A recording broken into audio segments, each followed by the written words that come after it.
Hello and welcome to Pankration Philosophy, episode 4, still going strong. Get your fours up. My name is Pocholo Cruz, and this is my friend and co-host Scott McDonald. That's me eating Subway fresh. Shout out to Jared. Psych. No shout out to Jared. Shout out to Jared. My boy Jared's doing really. What did he do, bro? Child molestation. Oh dear God! I don't shout out Jared. No, let's not shout out Jared. I thought he got drunk and was running around somewhere naked. No. You're thinking of that. That's the Kofi guy. Wait. Oh yeah. Coney. Yeah, that was Coney's children. Yeah. That guy. Yeah, that was the Joseph Coney guy. But let that be a lesson to anyone who wants to help third world countries and get involved in their conflict to solve them. You'll probably end up drunk, running around butt ass naked. Yeah, in the middle of California for some reason. Don't help anyone but yourself. Yeah, exactly. Don't take care of anybody. Consume as much resources as you need to. Yeah. That Subway sandwich. Yeah, we also don't condone child pornography. No, we don't condone it at all. Yeah. And just to show you how selfish I am, we have Ender here who literally shoots this show and edits it in his free time. We don't pay him shit. No, I get 10 cents. No, I'm taking away your 10 cents. You're back to you're back to intern we style. literally pay him in pennies, but it's okay. It's not like he has any dates to go on. No, it probably won't happen for the next 25 years. But Yeah, at this rate. Okay. Yeah. All right. Well, thanks again for joining us. So right now the date is April 8th, 2018. So the day before, we just watched UFC 223. The show that almost didn't happen. Like, it really probably should not have happened. So the main event was supposed to be Khabib Nurmagomedov versus Tony Ferguson, which then became 6 days out, Khabib Nurmagomedov versus Max Holloway. And then the weigh-in the day before became Khabib versus Anthony Pettis. And then it became Khabib versus Paul Felder, which then became Khabib versus Al Iaquinta. Yep, Raging Al, Raging Real Estate You Agent. guys might have noticed Al from the show Jersey Shore. Yeah. He was on there in a couple scenes. Face popping. Jim Laundry Tan. Yeah. You know. That GTL life. But yeah. And then we had Rose Namajunas, the champ, Doug Rose, versus Joanna Jacek. Jacek. And yeah, those were the two big ones. Yep. There's other ones that are. There's two fights that I only really cared about on that card. Yeah. And that was talking about Grits and Gravy. Grits and Gravy versus Joe Lozon. Oh man. And then Zabit Magomed Sharapov. Another Dagestani How do you say that again? Magomed Sharapov. Yeah. Zabit Magomed Sharapov. Magomedov. Anyway, Zabit really did his thing. And who'd he fight? He fight Kyle Boschnick. He fought guys with a whole bunch of crazy last names. Boschnick versus Zabit. That's true, looking at all the last names of this. Well, yes. Yeah, man. And Zabit looking like Dagestani Abe Lincoln, skinny Wolverine. What would you call him, Moses? He looked like Moses. He parted the waters. He looked like what's Christian Bale from The Machinist? With a beard. But in all honesty, I tell you, man, he's Abe Lincoln Vampire Hunter. That's why there's no vampires in Dagestan. Yeah, the guy's like 6'2", fighting at 145, and I don't know if any of the viewers, you guys probably do have a tall friend, but when you have someone who's significantly taller than you and they're also really lean, it's just scary to be around them. Just because they're so awkward and gangly, it's like. But then that's the thing. When he moves, he doesn't move like an awkward gangly. No, he moves like a really quick athlete, dynamic, like striking. Like it seems like he kind of has like Taekwondo style striking. Yeah. But I don't even want to just put him in that box because he also has good Western boxing. Yeah, he had good Thai boxing, especially inside boxing. Like even when so his opponent Boschnick was trying to get inside, he was still getting clipped with like left hooks and like tight like uppercuts and. Shout out to Boschnick, man, because that guy did not quit. No. and he took some bombs too. Like there were a lot of opportunities. Like he was not only he wasn't just getting tooled striking, he was then getting taken down with some ridiculous. You got some right here. Oh, some ridiculous takedown. What's that? For like 10 minutes. Why didn't you guys just leave it for the rest of the show? That would have been awesome. That would have been me. We would have got Subway as a sponsorship Oh my god. for this podcast. I mean, they need one because, Subway, it's just that saucy. You leave it on your chin. Is it gone? Sponsor of Subway. Yes. Scott McDonald, the face of Subway. Exactly. That's how you know the shit's good if it's just dripping on your face. Just drip. Not the measurement I use. Hey, I gotta say this before I forget. Yeah. Because I'm gonna stand up. Yeah. I bought these jeans right here. Yeah. And these things are like super. Look, watch this. Look. Wait, are they like action jeans? No, they are. Well, where did you get them? I got them from Ross for From $12. Ross? What are they? So what are they what I called? went- Action jeans? And I'm gonna call them action jeans. I Okay. think UFC fighters should ban Valley Tudos, and then what they should also do is ban fight shorts, Muay Thai shorts, and then every fighter should fight in action jeans. Yeah. That's how it should be. I just had to say that because look how I can kick. Look at that. That's good. Look at my double knee, bro. Look at that. Dude, that's a good tight double knee, and you would not think you could do that in those pants. No, if these were Yeah. normal jeans, I would have Yeah. shaved my ball sack. It would have been brutal. I'm trying to look for a trash can. Shout out to Action Jeans. Shout out to Subway and Action Jeans. Yeah. If I came in today knowing that I would have filmed Scott kicking around in action jeans. All right. No, but Am I that was a real thing though in the '80s, like Chuck Norris Action Jeans. Yeah. You act as if I'd understand that.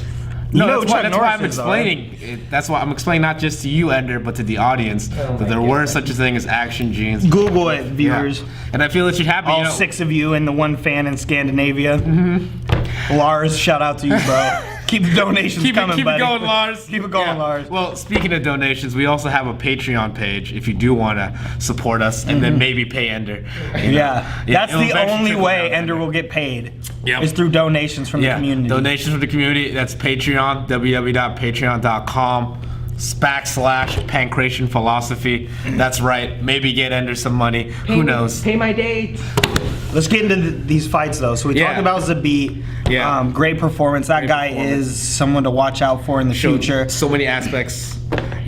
Just like the fluidity on the like we're talking about the fluidity of the striking, just throwing like stuff from the Matrix, and then be able to go seamlessly back into grappling, and then.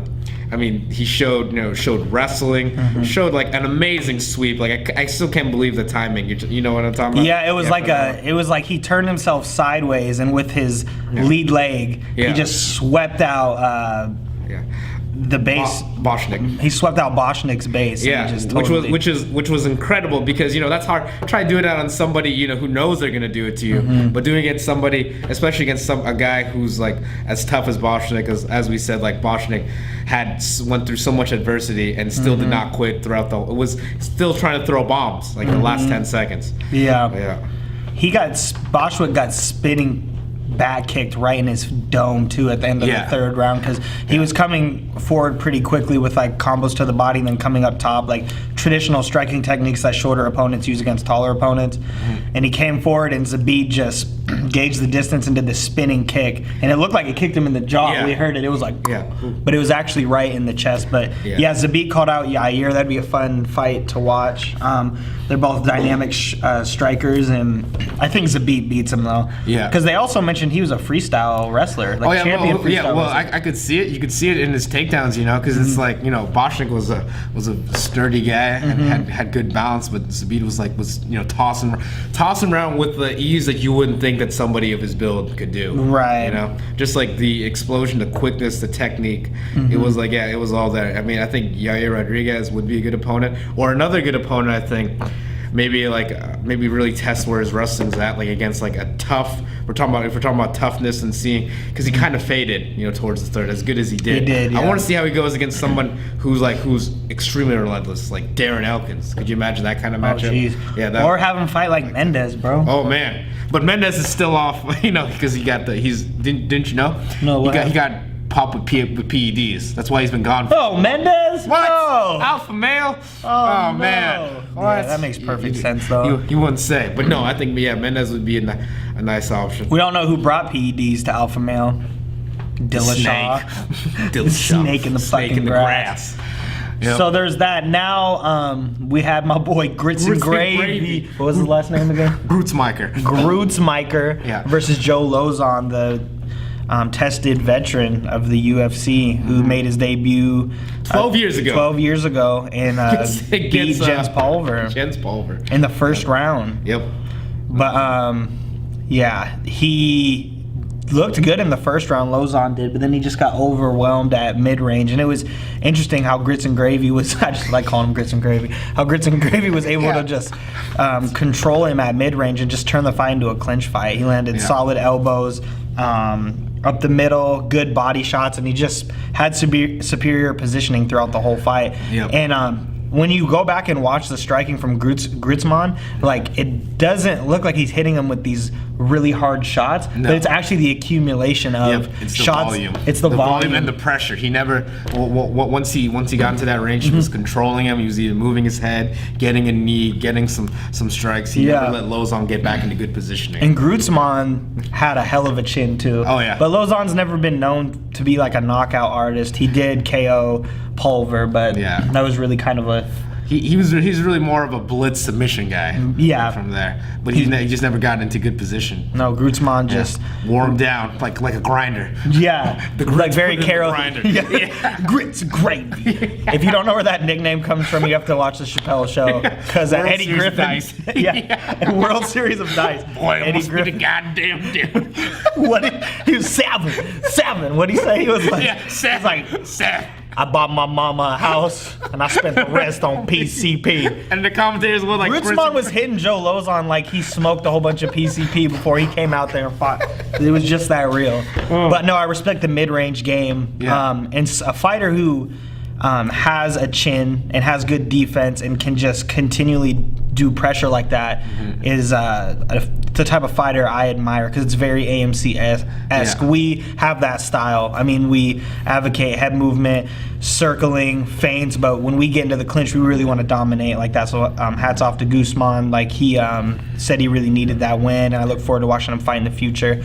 So now Pocholo is going to take over, and I'm just, because I didn't watch the two the main events, the main and the co-main event. I had to leave, was doing some other stuff, so yeah, I just want to hear your thoughts on it, bro. Yeah, okay, so my thoughts on the Rose Namajunas and Joanna Jędrzejczyk fight. So I believe the key thing from the first battle was really how Rose's control of the distance and her ability to get in and out, and then to make Joanna pay with boxing was the biggest thing for me. Like, she was able to I feel she was able to really make Joanna, who's a very accurate striker, really hit at air just with her feints and her movement. And I feel like Joanna made a good adjustment. Like, Joanna was still getting tagged, but I feel like one thing she tried to do in this fight was not get lulled into like stepping forward like so much, like with her jab, because I feel like Rose is one of the rare opponents that Joanna has at strawweight who will have a longer reach than her. Right. Because Joanna's so used to being the taller, like lankier fighter. Like her opponents have been, Gadelia, Andrade, I mean, even Esparza, like women significantly shorter than her and who aren't really known to be fluid strikers, or not to the point of as Joanna is. So I feel like that's how Rose was able to beat her in the first fight, and I feel like there's still shades of that in this fight. So even though Rose didn't put away Joanna, I still feel like her boxing was still there. What I didn't really like seeing from Rose though was that I feel Joanna made so with the scoring, they scored it 49-46. So they gave 4 rounds to Rose and then 1 round to Joanna. I would say that's probably like the 3rd round. That's where Joanna did her best. But I would actually say that, from my opinion, I would say that Joanna won the 3rd and the 4th, because that's where Joanna started accumulating like the leg kicks and Rose's movement. It could be a combination of like Rose's movement and also her cardio, just because of like her. I mean, it's a very how fights go. your cardio can wane. You're not going to be as explosive necessarily as you are in the first, like from there. If I remember correctly, Rose has never been full 5, has she? No, she's been, well, she has been to full 5 because she fought Van Zandt and Esparza in 5-round fights. Oh, so she has 2 prior 5-round She fights. has 2 5-round fights, but in against Carla Esparza, which was for the inaugural strawweight title, she got choked out in the 5th. And I believe when she fought Paige Van Zandt, she choked out Paige in the 5th. Did she start to fade at all, Rose? Or? Rose, I would say kind of, because I feel like it's more competitive. Well, I feel like in the Esparza one, she started to fade because of like the constant takedowns. I feel like in the Van Zandt one, well, not so much, but that was mainly because Rose was the one out grappling Van Zandt at that point. So she was the hammer instead of being the nail at that point. Well, this was a more evenly matched, like on the feet, and Joanna was able to get into a rhythm, really nail her with low kicks, and then not really get hit with shots. I would still say that maybe Rose was able to land the more, at least damaging wise punches. I feel like Joanna was just unable to really get any volume in terms of her head strikes. I mean, you see Rose was kind of cut up, but Joanna definitely wore more damage on her face. But that could also just be the case of Joanna just having just more scar tissue in terms of like all her Muay Thai, or she could just have how some people just have skin that just breaks easily. Yeah, sensitive skin. Like Fedor. I mean, he'll always look like he got messed up even when he barely took any shots. I mean, GSP just gets cut when he wakes up in the morning. I know when he wakes up in the morning. Yeah. He's like, oh damn it. Not impressed by my defense. He's like, they all on steroids. Yeah. But yeah, I mean, it's, that's the thing, because people talk about damage, but then there's damage to a point. You have to realize that some people's faces just wear it differently. Whereas you have a guy like BJ Penn who could get hit with like 200 shots, and and just won't be cut. Yeah, won't be cut. He might get knocked out, but you couldn't tell. I don't think he's ever been knocked out. Yeah, he has Yair Rodriguez spinning back kick to the dome. Wait, did he just sleep him, or was it accumulation? Well, I guess it was like that, and then he dropped him. But then also Frankie Edgar dropped him too. But yeah, never been fully slept. He's just with that jaw. Yeah, he's got a chin. Yeah. But yeah, a lot of to the scar tissue point, a lot of like traditional stand-up fighters that come from boxing, Muay Thai, and kickboxing accumulate a lot of scar tissue, and I just think because you aren't able to really change the strategy of the game, so you're gonna have more swelling in your face as opposed to someone who just does MMA. And just the repetitive just hits you take in those sports. So I know like Marcus Davis would always had huge scar tissue, or even the Nick Diaz. Actually, both the Diaz. Yeah. Well, I feel like, and especially for them, I think it's actually the same case of like Joanna. If you look at like the Diaz, they have pretty sharp features, especially like the features that you don't want to be sharp, like the eyes and then the nose, especially. And I feel like Joanna has that same thing where she has like a real it's like almost like a curve. Really hollow cheekbones. Exactly. Really hollow around the eye socket. Yeah, and then the nose that can just. She looks like have you ever seen with like King Tut, like when they found King Tut's like body in the sarcophagus? Yeah, like his preserved body. If you look at the face, that's what Joanna looks like King Tut. Oh boy. She's like, you guys think I'm fucking around? Yeah. Just tell me this. Look it up. No, if you were, look it up. But if you were like chilling in your house and you look out the window and you saw Joanna Jacek and her face just up against the glass, you wouldn't be scared. If you say that you wouldn't be scared, you're lying. Yeah. If you say that you would, you're telling the truth. Yeah, she really is the boogie woman. I don't want her I wouldn't want her under my bed or under my couch. You know what I'm saying? Outside my window. And then she just starts like getting in my face and throwing low kicks. And next thing you know, it's over. No, that's how you're gonna scare your children. Like, all right, you better go to sleep, or Joanna's gonna come out and low kick you. It's like an old just folktale in Poland. The Jacek is gonna come get you if you don't act right. You better go to sleep. Go to sleep, or the Jacek is gonna come. Now moving on to the main event, man. Yep. And so with this one, I really want to know your opinion on just how the fight went, but then like, given just the fucking messiness of the 155-pound division at this point, like potential matchups for it. Yeah, I feel like So first of all, how'd it go? So first, this is all I have. This is my only frame of reference. I went on SureDog, and all I saw was like Khabib throwing a jab and hitting Ala Ilaquinto right in the face, and then I saw Khabib had back mount, had him just flattened out. Yeah, and just raining. And because I was hanging out with a friend and I just looked down and I was like, oh shit, it's over. And then I was like, oh, Khabib won. Yeah. So that's my only frame of reference. I didn't get to watch any highlights or anything. Sorry, viewers. I gotta be up on my shit. No, it's all right. It's like, so for Khabib Iaquinta, the fight. So the fight starts out. Iaquinta actually shows like he got into like a real low stance, like getting ready for Khabib to shoot in on him, and then Khabib snatches like a single, and then it converts it to like a low single, and then takes him down. Just like the strength, the technique, the even like even though it's like even though the bulldozer's coming at you, you can only do so much to stop it. I mean, you can chain yourself to the redwood, but that redwood's coming down, you fucking hippies. Yeah, you goddamn right. Global warming, liberal conspiracy, if I've ever seen one. We become InfoWars all of a sudden. Like what the hell just happened? There's lizard monkeys. Lizard monkeys! Obama has sex slaves! It's the globalist scheme! The globalist scheme of the international paradigm of hidden spirits that want to control your minds. They're gonna take all of our guns. I could go on a fucking rant. Shout out to Alex Jones. You piece of shit. Read between the lines. That's Dana White's best friend. Well, because they love barbecue together and turning red. Yeah. Anyway, back to the fight. So Khabib is able to take Iaquinta down. Gets the patented ground and pound. Like from there, I mean, Khabib was just real patient, but then Al just tried to get his like counter wrestling, kept trying to get up, but then just getting paid. Like first round. So second round comes in. Iaquinta almost like almost shucks off like the first single leg, but then gets taken down again.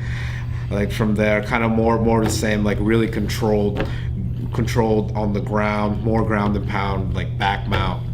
It's really just Khabib just being able to being able to dominate, like several instances where Al tries to get up, but just getting he couldn't get up. Back down. Yeah, I know, right? Yeah. Oh, you don't say. Couldn't get up. Yeah, but then like third round, it's actually started more on the feet, and then Iaquinta was able to shuck, like, because he started out so low, he would only let Khabib get the singles, and he push off the shoulders and then almost like try and get some striking going.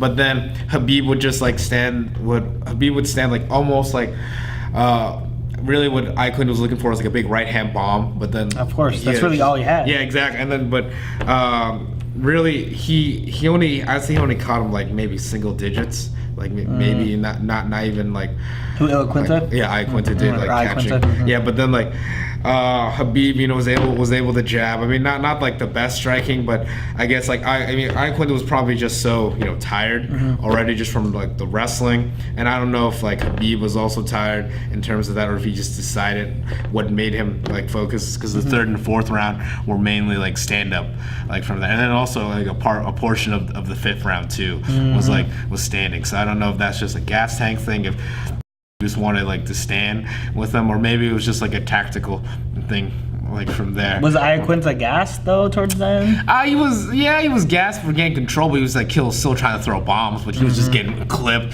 He was just talking, trying to get Khabib to engage with him, which was unable to get it, like from there. But yeah, it was a pretty comfortable like decision win. I mean, like few instances where it kind of catches him flush, but maybe he just doesn't have the power, or didn't have the energy from there. But yeah. I mean, he took the fight on like what, less than 24 hours notice? Yeah, 24 hours notice. Like, yeah. But Iaquinta had been training, or he probably wouldn't have taken it against such a dangerous opponent. Yeah, because he was supposed to fight Felder. Iaquinta was, right? Iaquinta was scheduled to fight Felder. Yes. Yeah, I don't know. I mean, it's one of those things where you can only up your stock in the UFC by taking a fight like that on short notice. And do you know what the payment that Iaquinta got for taking that fight was? No, but probably not enough. Yeah, definitely. Definitely, yeah. It wasn't like he got six figures for that shit. Yeah. Maybe what, like 500 G's or 400 I hope he gets paid, for that. I mean, but we can only hope, because I mean, I think Iaquinta did something, though, because I did see some pictures of his corner, and I thought he did a really smart job with who he put in his corner. There was just a bunch of grizzlies that were in his corner. Yeah. And that were just... It was just some bears that had, like, I hate Habib. Yeah. They had, like, the red circle. Use your paws! Use your paws! Yeah. Yeah, it was a bunch of bears from Russia who just... Here, hold on. Ender, get your ass up. Are you sleeping on the job right now? Our cameraman trying to sleep. Oh, you gotta monitor the camera. It looks fine. Our intern is lazy. Yeah. Yes, He's I was lazy. taking a nap. Yeah, he's about as effective with his camera work as he is with his dating. Yeah. But you guys will be paying for on Patreon. That's right. Next episode, Yeah. the main focus is gonna be get Ender a date. So we'll see. we got a couple options for you on Aurora. Ender. Or back page. Or back page. Oh man. Anyway. But you can lay down if you want to, bro. That was my read, just like Okay. Habib. But it's like it'll be interesting to see, how just people deal with the wrestling. I mean, there's obvious holes like in the striking. Like he's just like he's so stiff and upright. Like from Habib, there, yeah. Habib in terms of his like boxing, like from there, not really throwing any kicks from that. But sometimes it just doesn't matter when you're wrestling. It's just that overwhelming. Right. But you can have the fucking shittiest stand-up as long as you are able to grab a hold of a single or a double or get a upper body takedown. You're good. Yeah.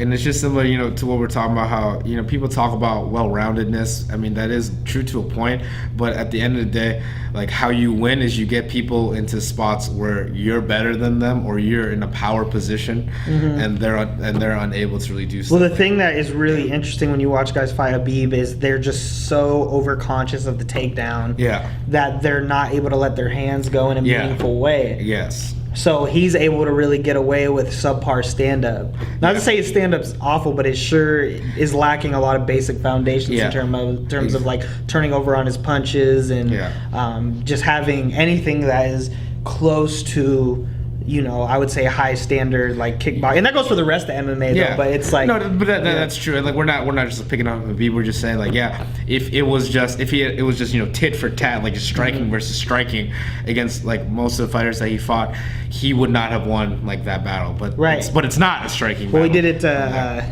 Iaquinta. Yeah. He did it to Barboza. Especially if you look at Barboza is 10 times better of a striker than especially Habib. outside striking, but that's the thing. His outside striking he was never able to get it because like I would say even inside he's better, but because of the takedown, but so just running away. Yeah. Who do you think Habib fights next, man? Who do you think Habib fights next? That fight's never fucking happening because Ferguson needs to stop wearing sunglasses and indoors. stop kicking steel pipes. Yeah.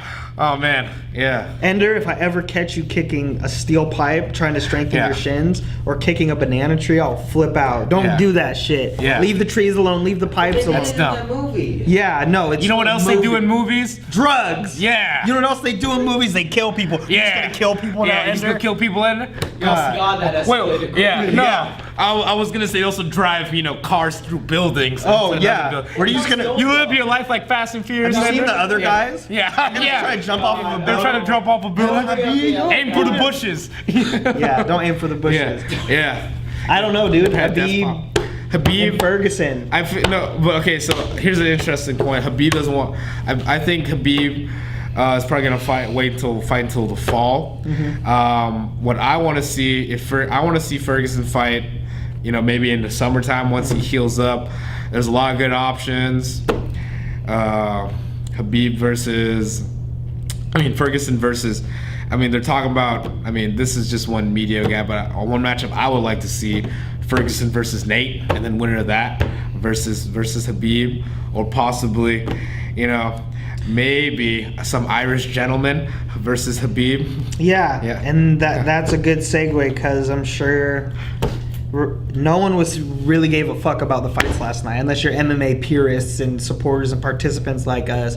What everybody in the world cared about was what McGregor did. McGregor? Was that Thursday, right? Yes, Thursday. So I don't feel like I need to go into great detail about that, but since this is Pankration Philosophy, we have to ask ourselves really critical questions about someone who behaves like that in a sport that we hold dear and is really about self-respect and about camaraderie. What happens to the sport when you have a McGregor-like character who is not only influencing the game on a technical aspect, but also just personality-wise, you know? So, as most all you know, there was an altercation between Khabib. And here's the thing that pisses me off, though. Yeah. Khabib and his crew didn't get a whole lot of flack for what they did to Artem. Yeah, to Artem. Yeah. To Artem. And it was like they initiated that, regardless of if Artem called him a pussy or whatever. Yeah. They ran up on him in the lobby. They pressed him, intimidated him, and then Artem called his teammates, his friends. Yeah. And main teammate happens to be Conor McGregor. And these are all, I don't know if this is accurate or not, but allegedly McGregor got in his G4 jet from wherever he was and flew all the way to New York. Yeah. And the Mac Life guys were able to let him in The Barclays Center. to the Barclays Center, into the loading dock where they put all the fighters on the bus and take them to. They were taking them, I think, back to the hotel. Back to the hotel, yeah, because they had. So what happened? They were leaving the Barclays Center. Yeah, because the press conference had just ended. It was right after the press conference, and then Connor and his crew of goons just fucking West Side Story, Irish. just straight up blitzed the bus, and chairs were thrown, a dolly was thrown, railings glass were thrown. shattered, and Michael Chiesa was cutting his forehead. Ray Borg was blinded. Ray Borg was not blinded. He was perfectly fine, and he was. That was bullshit. But We got suplex armbar. the antics were just crazy, and so from a philosophical standpoint, we're sitting here like, what is it that attracts people in just our society in general to like assholes? Because I can't describe his behavior other than just the behavior that an asshole exhibits. It just so happens I've been reading a book called Assholes by Aaron James. It's a theory. And so essentially it's actually a really funny book. And it's about, I even read it right there. You could read it. What does it mean for someone to be an asshole? The answer is not obvious, despite the fact that we are often stuck dealing with people for whom there is no better name. McGregor. We try to avoid them, but assholes are everywhere. At work, at home, on the road, in the public sphere, on your bus. And we struggle to comprehend why exactly someone should be acting like that. An important question for sure. Right. So there's a couple things that I think drive, and this is what this book, just to sum up what this book talks about in the beginning, is it says that, first of all, what is an asshole? What is the definition of an asshole? Because when we have a word linguistically, we need to find out like how conceptually what does it mean, and then what are the qualifying terms for someone to be an asshole. Yeah. And what Aaron James says is it's someone that has an inherent and grandiose sense of entitlement. Entitlement, okay. Right. In our society and in any advanced society with good moral ethics, which I don't know if we can find any fucking example because humans are deplorable. Yeah, humans are deplorable. But let's just talk about an ideal society. In an ideal society, we should give everybody some sort of moral ground in which they should be treated, talked to, and engaged with, right? In a collaborative and cooperative manner. So that means even though I talk crap about Ender, and I talk crap about Scott, I extend a certain moral foundation to Ender as a human. If he were to approach me and be like, "Hey Scott, man, like, I'm gonna be honest, when you talk crap about me, that hurts my feelings." If he were to really say that, bullshit. but no, just for the sake of Ender. just for the sake We're of the talking about thought ideals here. Yeah, We're talking about like, let's say Ender was a person. Let's play this. Let's do this thought experiment. All right. In a civilized society, I would acknowledge what he said. I wouldn't try to think I'm superior to the words he said, and I would acknowledge them, and then I would change my behavior. The asshole doesn't think he has to do that at all. Yeah. He thinks whatever argument you're bringing against him that relates to his behavior, he can override because of his superiority. Because he's entitled to it. Because he's entitled to it. So what happens is the asshole circumvents all sorts of social conventions. So let's think of a social convention, right? And this is an example from this book. Okay. A line. Oh, yes. A line of people in a grocery store, right? I don't know when the line was formed. I don't want to go back and study the history of the line. Of lines, but lines were there. But it's a particular order. Someone was there before you. The first one you went behind them. The first one that goes and out. now we're gonna wait for our turn, right? Yeah. So socially, we all agree that we're gonna sit in this line until we get to where we need to go or get what we need at the end of the line, right? Whatever direction it's facing. Okay. So each person in that line that's abiding by those social rules isn't acting like an asshole. Yes. But the asshole, what he does, he cuts right in front of the fucking line because he feels like he can, because of his sense of entitlement. He's better than them. Because he's better than them. So, and that can be physically, that can be his perceived sense of intelligence. So he just kind of... There's multiple things. There's multiple things, and this his book is really deep about it. So, in terms of McGregor, there's a couple levels of assholedom that is present in the UFC right now that I want to talk about. But first, McGregor is like... Let's tackle McGregor first. That's like in the paramount. Right what now. makes McGregor an asshole? Here's my question though. Okay. For Pankration Philosophy. Yeah. What makes McGregor an asshole? And am I wrong?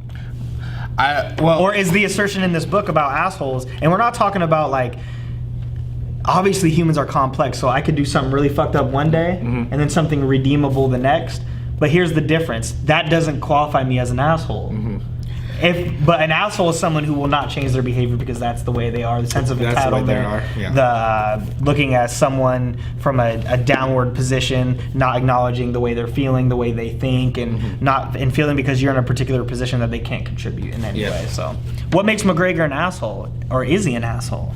Well, that is a good question that you bring up, and talks about in terms of entitlement.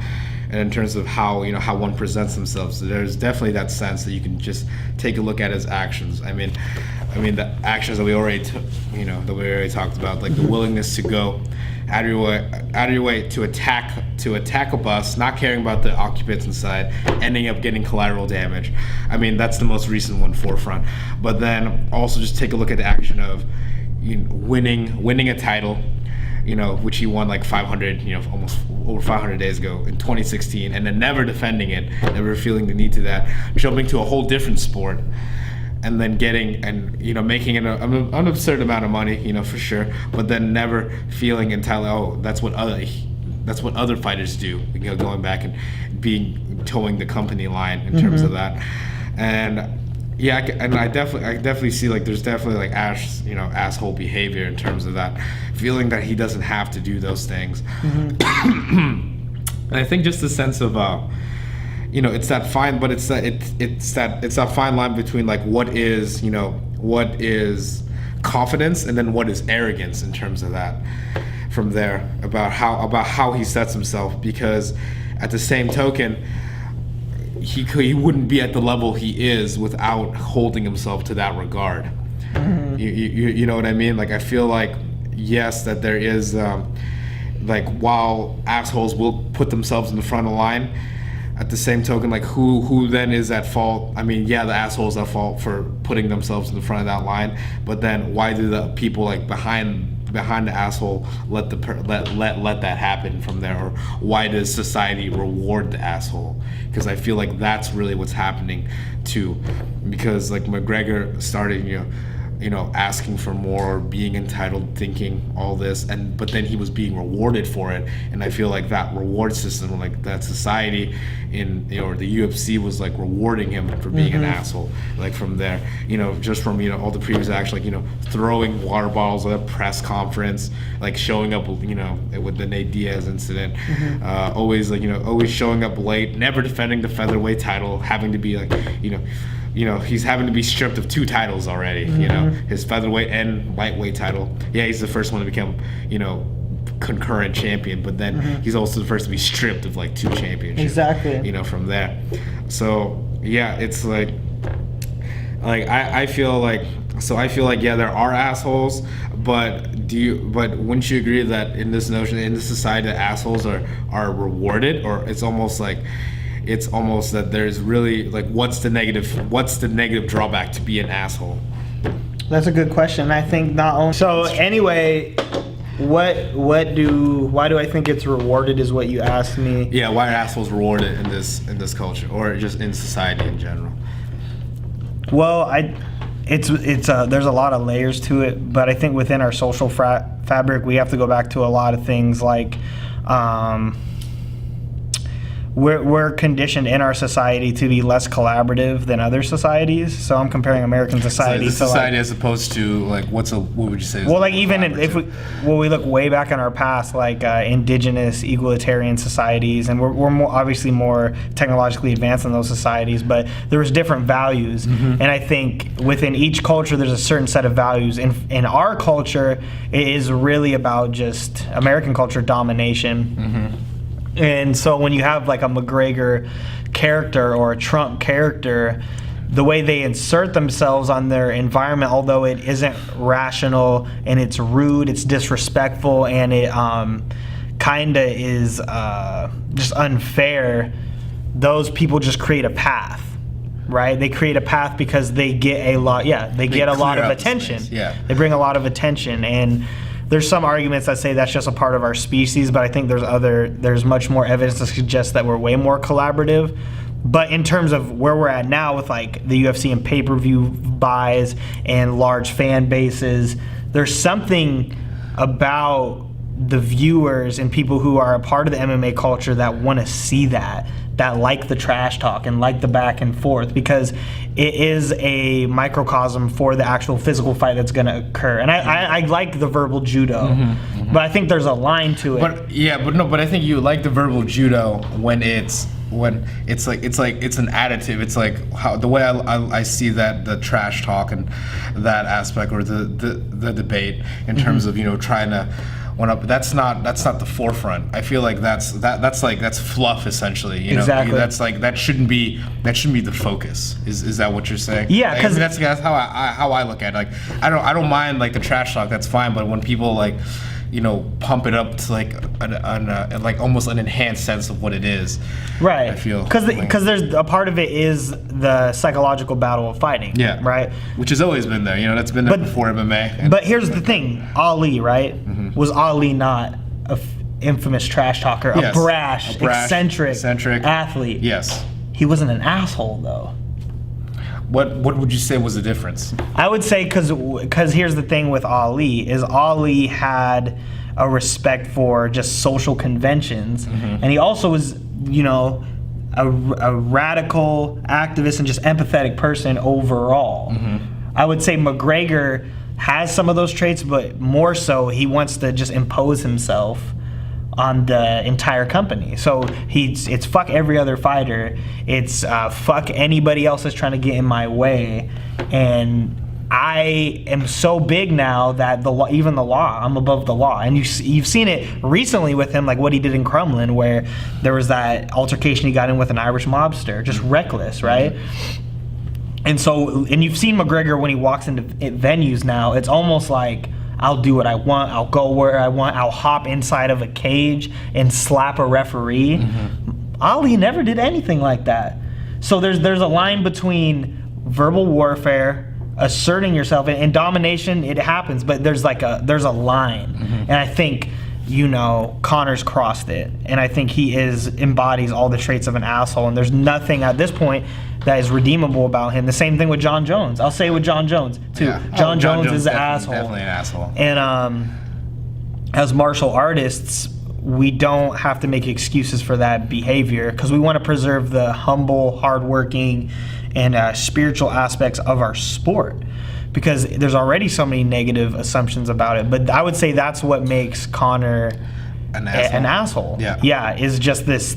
Even when you see him, you can just tell with his posture when he's like got arrested and he's being taken to court in New York. It's almost just like he's setting himself up for the next fight. He just doesn't give a fuck. And the other thing too is he thinks he's untouchable at that point. He thinks he's untouchable. So he doesn't have to acknowledge anybody because of his sense of entitlement. He believes he doesn't have to respect the opinions of others. He'll do what he wants anyway because he is this super charismatic, super talented individual. So he doesn't have to have any social responsibility, which I think is disgusting on a lot of levels. But the UFC also rewards that behavior. You've seen how you've had we can use Demetrius Johnson as an example. You and I both know him personally. Who's that? That's a good question. Exactly. How many times has he defended the title? 11 times. 11 times, right? Is he anywhere close to the net worth No. of McGregor? Not even scratching it. Right, and it's because of that brashness, that disrespect, that assholeness that's not in Demetrius Johnson as a human, right? He's a competitor. He understands he needs to dominate in his sport to be victorious, but he doesn't. Of his character was. His character, he's far more collaborative than a McGregor would be. And now you see there's been a cultural shift in the UFC, like the Colby Covingtons and all these random people just who are horrible at trash talking, and starting to trash talk. Yes. And it's fucking stupid. You know what I mean? So that's, I think if we were to give like all the qualifiers of assholeness, like if we were to look at them and do a checklist, McGregor is on. He hits all of them. So then, but then what does that say though still about our society, in terms of rewarding that? Because there's the, like, so why, because that just brings up, because I think about this too, why does our society, or why are those kinds of people like rewarded? Is it just because they're, the loudest voice, or they happen to get the most attention from there? Because like you said, Colby Covington, horrible trash talk, horrible, just overall horrible person, really. But now he's getting, he's fighting for the interim title against RDA. You know that? Yeah. So he's being rewarded for being an asshole and for, having the reading level of a fourth grader, really? I mean, if that might be insulting to a fourth grader, but there's some pretty smart fourth graders out there. Yeah. We can just say he's an egghead. I mean, well, what he did is, and it's almost different than like Chael Sonnen. Because I feel like, okay, so with Chael, he said ridiculous stuff, but I feel it's all he's like, didn't he get busted for money laundering? Yeah, he got busted for money laundering. That's how he, as a politician, or for like real estate as well. But but I feel like, okay, so Chael Sonnen, he thinks a lot of things, but at the end of the day, I see Chael Sonnen. I see that's an intelligent, calculating guy. Like, he's not a fool. I mean, I don't really, like, there's maybe some ideas I don't agree with. I don't necessarily respect some of the things that he does, but I know that, like, it's calculated. Like, he thinks about it. He puts a lot of thought. He says it for a purpose. I don't really get that sense with Covington. I feel like he's just like, he's just like that. Well, he's a fucking racist too, because he went out there and he was just straight up like, he said that, he was addressing the crowd in Brazil and said they're animals, they're this, they're that. And so what he's doing is he's crossing this line of, based on history, based on just being any type of intellectual analysis, that we don't condone people using words and phrases like that to dehumanize other people. And he's done that for his own personal notoriety. So he, in fact, to me, is an asshole. Chael Sonnen, not so much, right? I don't know the extent of his money laundering charges, if that impacted the lives of others in kind of, so it could exemplify or raise his personal status. That's assholeness. McGregor, at this point, based on what he did on Thursday, injured other people, impacted their career, and showed disregard for everybody around but himself and his friend. Yeah, blinded Ray Borg. His eyes will never be the same. That's assholeness. But I don't know, why do they get rewarded? I just think it's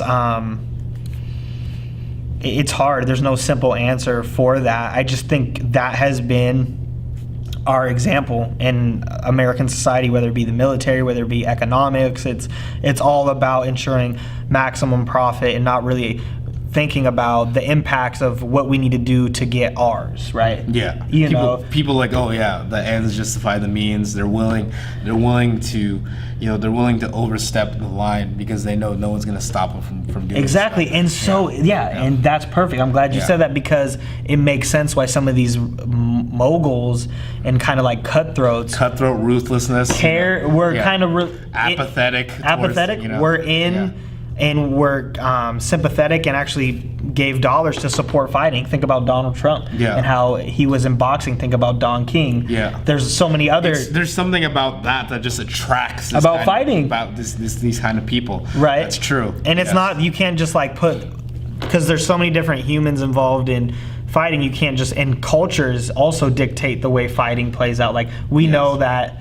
Well, I was gonna say pride, but I'm not gonna sit here and say pride. It was Ender, man, you bet this better not. You're creeping away. Yeah. It's legit. There might be people trying to stop Pankration Philosophy. I can't let that No one can stop Pankration No one can Philosophy. stop us. We'll They dominate can't- our surroundings. They cannot kill an idea. So, yeah, They I can think. kill our voices, but they can't kill an idea. Yeah. Anyway. Yeah, no.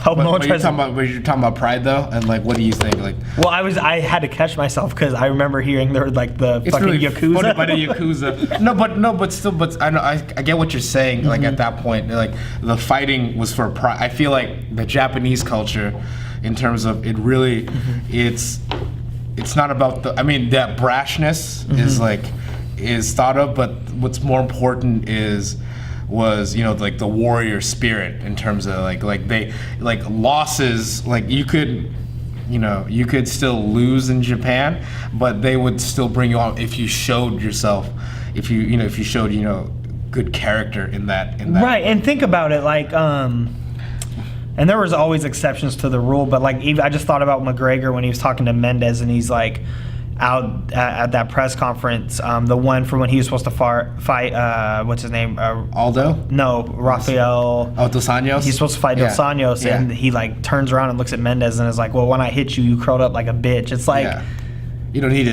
It's like you don't need to say that at all. So Yeah. there's something about the value system and just what is being rewarded, what behavior is being rewarded in the UFC right now, and it's for promotion, it's for marketing, it's because there's something in us that likes to see that. Not either we revolt, we're thinking, we look at it and it's revolting, or we think that's the way you should conduct yourself. But I want to talk. Do you have anything else to say about McGregor and his asshole? No, McGregor's an I asshole. want to talk about the visit of the UFC fighters to Wall Street. Okay.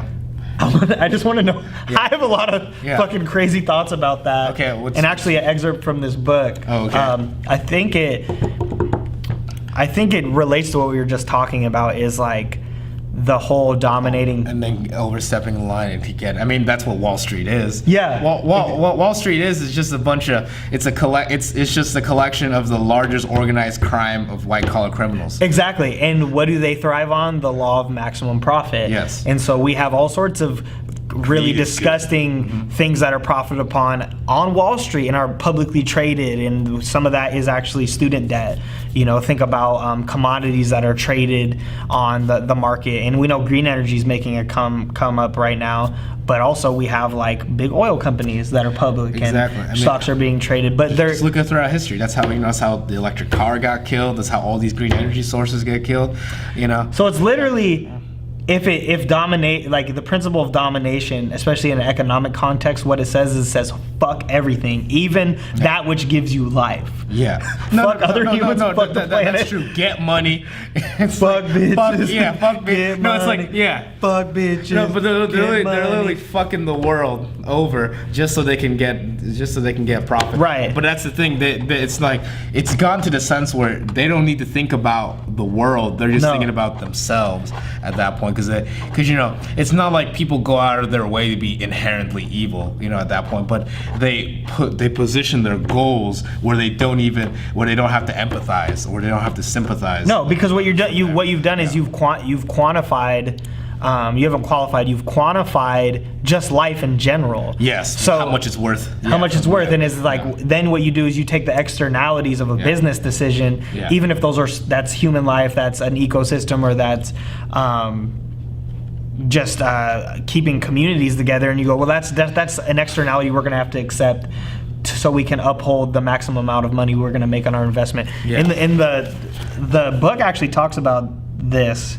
And so here's my thing. Here's the UFC Wall Street connection. We good? Are you doing? Yeah. Okay. Don't fuck. I swear to God, you motherfucker. I am better than you. I am better than you.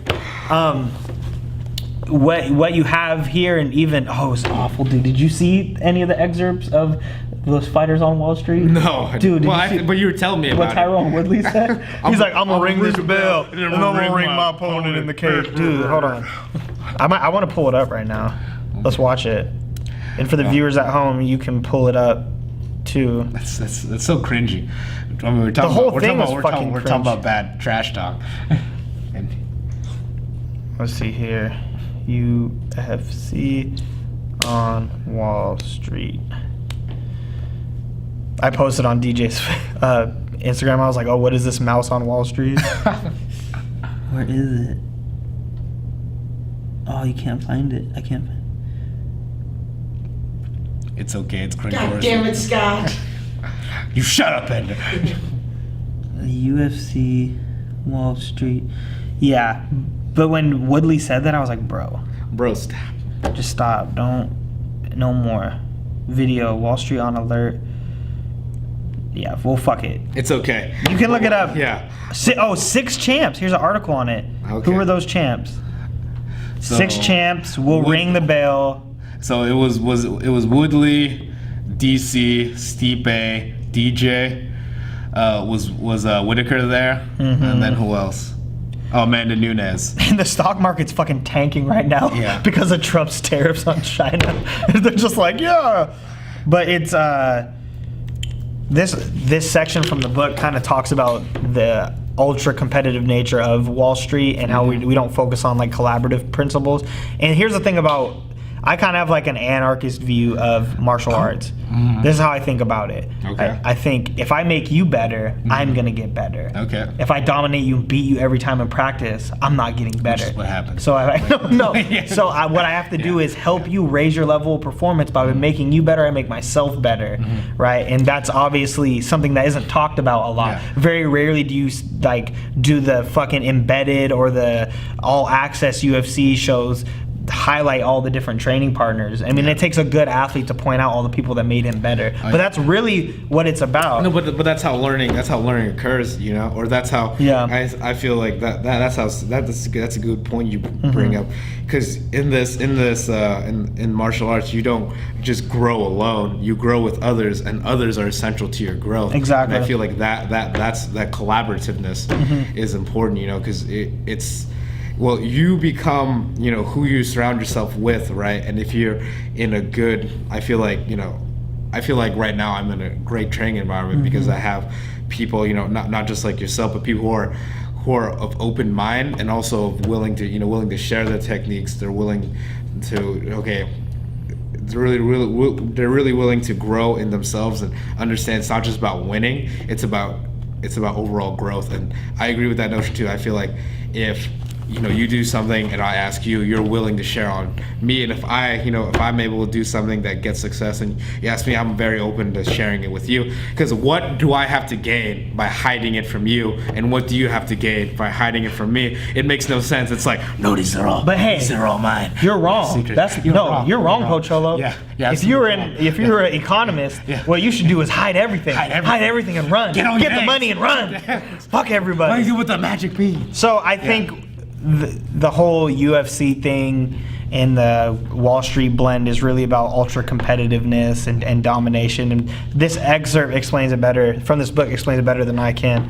And this is the section of this is called corporate assholes. Corporate. I mean, it's important. That's what they are. That's a pinnacle. So this is what Aaron James says. The ultra competitive stock trading ethos, it seems, was carried over into how the traders played laboratory games. It's about a study and how they took a bunch of stock traders and had them play this game where they had to like equally distribute things, and they fucking hoarded it. Of course. And would anyone be surprised to see it crop up elsewhere? Accordingly, once the right or wrong culture settles in, the asshole population can expand. Yeah. Consider, for instance, the expectations that corporations are required to maximize shareholder value because they have a fiduciary duty to investors. If this is really a duty only to investors, it follows that there is a duty to minimize benefits overall to consumers and workers. That is to say, a duty to offer the bare minimum incentive required to get them to buy a product or show up to work. Many corporate heads will pull back from this, seeing that something is amiss. The asshole CEO will embrace his duty with moral gusto, sensing an otherwise forbidden rush of power and profits lie ahead. Others who are not already assholes will nevertheless get comfortable with this behavior. Trying to keep up with it or beat the pack. As this is repeated across thousands of boardrooms and CEO offices, being steadily reinforced with oft-repeated suggestions of how all this works to the greater good. Assholes grow and flower. The way of the asshole can thus become the normal way. And so, like, Yeah, I think if you have people who are just cutthroat on the stock market and are doing whatever to maximize profits, and you're telling athletes that they have to just say fuck you to everyone and get theirs, it's going to become the norm. And that's what's happening in the UFC right now. Yeah, well, that's a good point, because that's what shows, because everyone's seeing how assholes prosper. Some people go, oh well, I should become an asshole because that's how I'll prosper. Exactly. From there, but that's a good connection from there. But I think. Going back, to your philosophy, like on martial arts, I think, I mean, unless you have something more to say about. No, I have nothing. But I feel like that's what, that's why I was fortunate, to come across you and other martial artists who think in that same way about that, that collaborative mindset of the sharing, because I felt, I learned the most. I learned the most from my training partners. It's just how it goes. But I feel like it's always that notion where we're not trying to one up like one another in terms of that, or trying to hide from there, because I feel like that's not an environment where you're gonna succeed. I feel like in the gym, like from there, I'm not gonna hide things. Oh yeah, I'm gonna so I can, I'm gonna beat Scott. Like from there, It's like because like what's the use of that? I feel like. And I feel especially that's why, amongst my training partners, there are like I'm not gonna train with assholes. Like it's because it's no point. And this is a perfect segue. Yeah, no. This is a perfect segue to what our next topic is. Yeah, exactly. Because I feel like that's what you're. Asshole. No, asshole. Yeah. Now we've talked about the broader asshole culture in society, and we could probably write a fucking book about it. There was a book written about it in this general society. If you guys have some extra dough, please pick up this book. I'm working my way through it. Assholes, a Theory by Aaron James. It's great and profound. So now we're going to talk about... How many sponsors do you guys have on this episode? Shut up, Ender. Ender, we don't have any sponsors. If we had sponsors, you would be paid. Yeah. Actually, if we had sponsors, I'd take all the money. Yeah. If we had sponsors, we'd have a better cameraman. That's what happened. Anyway, continue, Scott. Dude, the door just gets kicked down and fucking the feds point guns at us. Who said sharing, you communist fucks? Dude, you just get lit up. Remember us. A picture of Che Guevara pulls out of it. Pankration Philosophy. So... I almost want Ender to come on the other side and talk about this, but... I can take a nap on that table behind you. Shut up, Ender. You're not taking a nap. Stay on that side. Stay awake. Damn it. I'm freezing your wages for the rest of the time that I know you, which means I'm never going to fucking pay you. Talking about... So we're on the topic of asshole culture. Yeah. And we all train at a MMA gym here. What are some traits of an asshole gym partner in an MMA gym, or an asshole training partner in an MMA gym? I'm just trying to... What are some things to like watch out for, and what are some behaviors that we need to reflect upon to make sure we don't engage to become asshole training partners? Because that's another part of this book, is to ask you to analyze like what are your asshole behavior traits. Yeah. How are you being an asshole? Yeah, and I feel with that, I mean, the biggest thing is not listening to training partners. Like from there, being I'd say like going needlessly hard, or being needlessly competitive, and by that, like, if you're grappling, just always going for the tap, or always going for submissions, trying to hurt people, in the sense like going like almost overexerting yourself just to win. In terms of striking, needlessly like hitting somebody hard. And by needlessly, I feel like in sparring situations, you can connect, but there's no need to just sock somebody, as hard as you can, or being a bad training partner and just having an unrealistic sense of volume, and by that I mean if you're trying to get like a rhythm, this is going like super fast, like trying to get like some speed from there. I mean, we've trained so much, we can sense these behaviors, like someone who's just selfish, someone who's just pretty much just looking out there to win, because that's not how training should be. You're not looking out to win, you're looking like... Improvement doesn't come from just working on what you're already good at. You have to put yourselves in problem. You almost have to take a step back in terms of like how you of how hard you're going or like what you know already. You have to work on things you're not good at. That's how you improve upon it.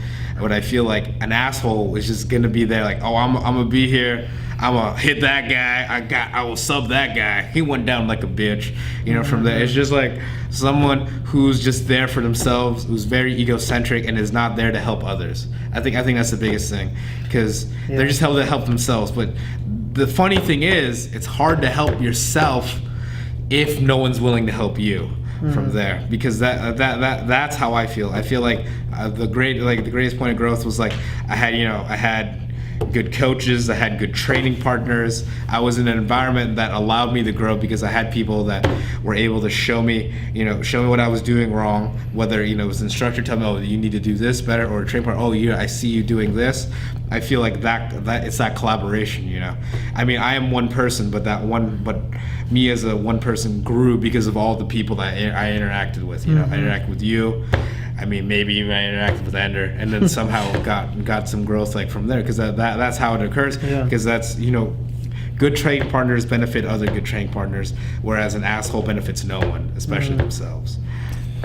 Was that always your mentality, or did you develop that over time? I feel like that developed over time, but yeah. I feel like I did not have a lot of control when I first started training combat sports. Yeah. And I caught a lot of flack for it, like just I would go hard, or I would go too hard. I would throw knees when it was unnecessary. Yeah. And I think, to being honest, it was just my competitive nature that got the better of me. And in training for fights, I was really anxious, so I felt like if I didn't land this technique this way or put the pressure on someone this way, I wasn't going to do it in a fight. But I can see now in hindsight and upon further reflection that like I did go too hard sometimes. Yeah. Well, no, I mean, and I know that I've been there, or I was there like as well, seeing that. And I don't think that was always my mentality, or I think I thought about it. I remember like right when I went into it, I think I was more really just looking, because I didn't compete right away. From there, I was just really looking to learn, and I felt like the me not being as competitive like start out with helps me in my competition now, because I understand that the competition is not between me and somebody else. The competition is within me to grow, and that's what's gonna dictate how I'm gonna do in a fight, not just what I do outwardly. It's what I think inwardly and how I'm able to express that from there. But I think I learned that a lot from you. I learned that a lot from another one of our trade partners, Joel, just seeing how you guys like competed. And I mean, it was like we didn't necessarily know better in terms of going hard. That's just how we did. But I felt like over time I see like, wait, I don't need to damage myself as much to learn. In fact, if anything, by damaging myself less, I learned more. So I'm like, well, then isn't my purpose here to learn? So then don't I want to take the least amount, or at least there's always gonna be a danger sense. It's just what we do. But I feel like I don't need to put myself, that's why I talk about needless danger. I need to put myself in a needless sense of risk, where I can lessen that risk and increase my growth. And that's kind of, I don't know how recently I get it, but I'm glad I got to that point without having getting myself injured or injuring my training partners like from there. Right, and I feel like I'm there now, and I wasn't before.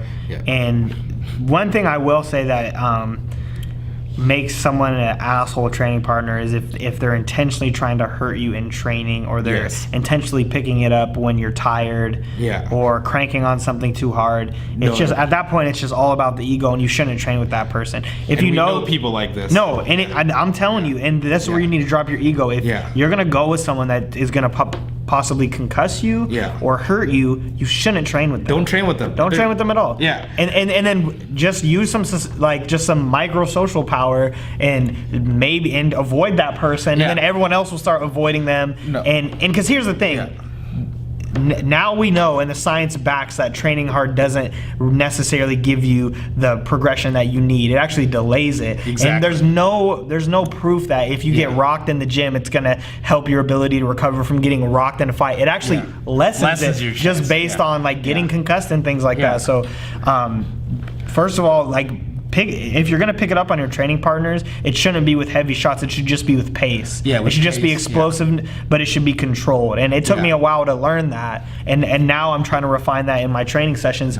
Not for myself as much anymore. Well, it is for me because I don't want to get injured, but it's for the people I train with because I want them to become better. Yeah. But at the same token, though, you trust those people, knowing that they read that, understanding that. If you pick it up on me, I know you're not there trying to hurt me. I know you're trying to push me there. And the same, with you, when I go with others too. I'm not pushing because they're a bitch and I'm dominating. Yeah. No, I'm doing that because I know maybe that's what they need from there. Or I'm doing it in a controlled sense where I know I'm not gonna hurt them at that point. But I think that's a great point you bring up. If you feel like you're training with an asshole, you probably are, and you don't need to train with that person. No, it's like there's no point. Like for me, if an asshole comes up and just someone I know and I just understand how they go, I mean I won't train with that person. It's over. And legit, I know right now there are assholes at the. I mean it just happens. They're there. I mean. No, I know. There's people who come up to me and they're like. And it's like they've shown me nothing that makes me want to train with them. But they want my time, they want my energy and my technique. Yeah. And it's like I'm not trying to withhold it because I want to be better than them. It's just I don't feel like they're gonna do what's right with it. Exactly. And so it takes time to build trust with training partners. And since I came back to AMC, I have a core group of guys that I work with because I trust them. Yes. And so at the end of the day, when someone comes up to me and I know that I've seen them kicking the shit out of someone needlessly, even if they have a fight, I just know that's not going to do anything. I'm just gonna, and it's not about ego, because at the end of the day, it's about helping each other get better. And I think at our gym, AMC, the culture of that type of training, it's the hardcore training has changed significantly, and we have a world champion at our gym. So again, that's another more proof. And we have a really deep and successful amateur team that the methodology of training hard to win a fight, training hard in risking injury to win a fight, that doesn't work. Exactly. And by training hard, what we mean is like hard sparring, pretty much putting almost 100% into your shots, especially trauma to the head, from there. That's not going to benefit you. No. From there, getting like Scott just said earlier, getting rocked in the gym is not going to help you getting rocked in the fight. Nope. Look at all the guys from Shootbox. If you need more evidence, exactly. Look at Shogun. Shogun's barely even 30, and he's like, his face is all droopy, fuck, dude. Yeah. Vanderlei looks like a walking plastic surgery experiment. Damn, dude. It's it's and those guys had some hard fights, but they're infamous for their gym wars. All the guys from Team Quest, minus Hendo, because he's a freak, a freak among freaks, and TRT. But man. So, but no, it doesn't if you're watching this and you train yourself, you really have to analyze your training partners, because it's not. I mean, not just for your own benefit, but you are gambling with your health. It's true. And then if you go with someone who doesn't have your interest or isn't concerned about your safety, why do that? Because you can get injured in the best of circumstances. Right. Why would you put yourself in that's like putting yourself in a car with no airbags, or putting yourself in an Uber with no airbags with a guy who has a bomb strapped to his chest. You're just going to have a bad time eventually. That's going to be the worst time. So now I have another thing about assholes in the gym. Ender, where are we at for time, dude? 13 minutes. Okay. So I got another thing for assholeness. And so at gyms, there's people with wide variety of experiences, upbringings, and opinions, political, religious, all that. Try not to bring that shit into the gym. If you bring that shit into the gym and you assert your position on someone, you would be considered an asshole. For example, at our gym, some asshole decided to stand in a ring and take a picture with a Trump shirt. And Donald Trump, whatever you think about him, I really don't give a fuck. I know what I think about him. He's a divisive individual, especially in our current political climate. So asshole move, keep the politics out of it. If you want to talk quietly with someone about that, go ahead, but just keep it out of the gym. We're all just trying to be better martial artists. No need to get in arguments and stuff like that in the gym. Other thing, training with a member of the opposite sex. Don't be a fucking creep. If you start doing Ender. Keep going. Hey, he came back really fast with that. But anyway, continue. Here's the other thing. be respectful. Treat that person like any other martial artist, right? Because they are a martial artist. They are martial artists, and the thing is don't avoid someone of the opposite sex in sparring. Spar whoever, because they're a body and they're there to work. Yeah. I've heard women that I've trained with tell me creepy stories about what guys do in the gym or say in the gym, and it's just, no, man, keep like the sexist comments out of there. Don't say something inappropriate in front of a woman. Don't do that. Keep that shit to yourself. Here's the other thing: don't ask somebody about their sexual preference or anything like that. Don't go around the gym saying faggot and stuff like that either. We don't want that in our environment. That stuff is asshole-ish, so asshole-ish. Asshole-niche. I'll make up words. A niche. Yeah, it's a real niche asshole trait to do that. Because what we want in MMA training and in martial arts training is we want every single person to feel welcome, right? And we want to help whoever comes in through the door at our gym, especially feel welcome. And the thing is also don't be an asshole and insert your opinion. Like that goes for technique. Don't force it. Well, let me tell you something, Scott, about that. Yeah, if someone There's always that guy. There's that guy. But if someone, if no one asks for your opinion, they probably didn't want it. Yeah, exactly. That goes for technique. That goes for anything in the world. Yeah. Just keep that shit to your fucking self. But before you call out the assholeness in someone else, pick out the assholeness in yourself and remove it. Yeah. Right? Take the asshole plank out of your own eye before you take out the asshole speck in your sister or brothers.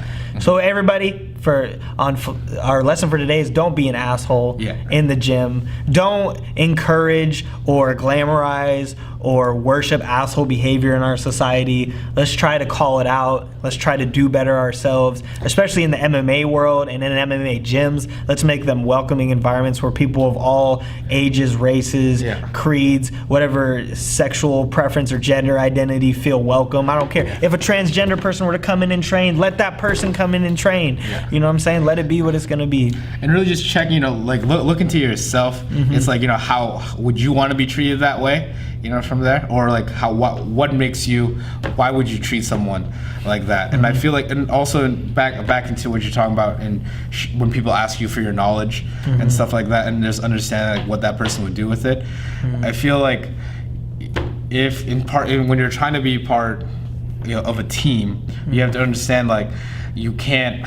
Like you have to show that you want to be part of a team. You can't just like all of a sudden, all right, here I am, star player, let's go, give it to me. Like that's not how that works. That happens a lot, man. And that does. I mean, you have to put in the work. Like, and that's the thing. That's why, when I look at who I'm training with or who I give information wise, it's not like it's people like, once again, like the same thing that Scott said. It's people I know that will use it. People I know that will not only help me but will help others.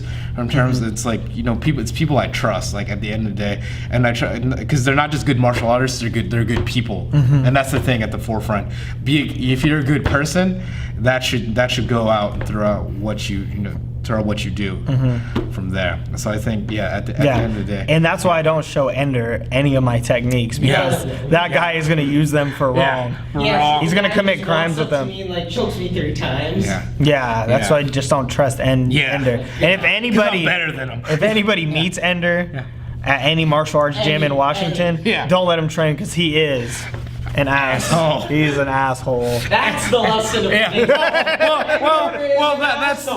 that's one thing. I see Ender like grabbing people, just talking mad shit. No, really. All constantly. When I came back, everyone was welcoming, like, Scott, welcome back. It's good to have you. Glad that you're back. And then Ender just starts disrespecting the fuck out of me. Roast left and right. No, I just couldn't take it. He goes like, oh, Scott, you still walking? I'm surprised because you're so damn old. Just. Old McDonald out up on. Oh man, see, look at this. Oh, I haven't heard that one before. In my 29 years of life, I haven't heard that. Sitting on that, man. Oh man, jeez. My goodness. So in essence, don't be an asshole. Don't be an asshole, guys. Don't be an. And we'll be back next week for more stuff. Yep.